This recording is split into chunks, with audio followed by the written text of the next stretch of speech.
think it's been worked out for a long time. There's over 1,700 NDAs that Ripple has with other financial institutions, enterprises, counterparties, and these are negotiated agreements where they can buy XRP at a much cheaper price. One of these, Greg Kidd came out and openly disclosed that he had a option to buy XRP at 300ths of a penny for 1 billion XRP. I don't know if he ever executed that or not. I don't know if he waived that option. I think it was later stated that he came out and waived that option. But that just kind of gives you an idea of some of the early stuff that Ripple negotiated potentially with larger bodies. Greg Kidd also made the introduction to the Fed in 2014. And so, Ripple's been having conversations with large governments globally for more than a decade. And they did escrow 50% of the supply back in 2017. And that's what we saw cause the supply shock to push it to, $3.84 in early 2018. But they do still own, through their wallets in the escrow, a pretty significant portion of the total amount of XRP. I think it's around, 47%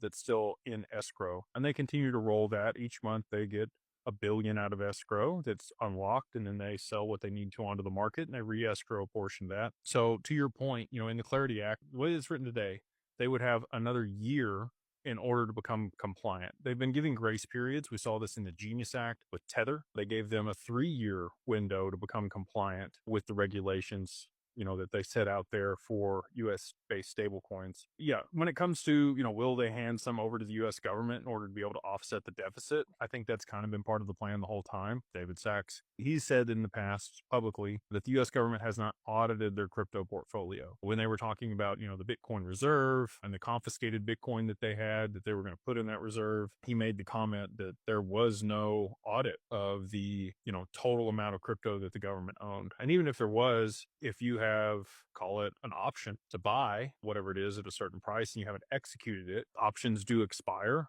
after certain time frames. I don't know if there's an expiration on these options or these negotiated contracts that Ripple has from the 1,700 NDAs that they did early on, but they've already paid the 50 million in fines for those pre-negotiated contracts and those sale of those illegal securities. So those are good, right? Like they have validity at this point. And if somebody decides to, execute on that, then they absolutely would be able to. And I do think that's how, portions of the escrow get chopped up and spun out and they do meet that 20% deal.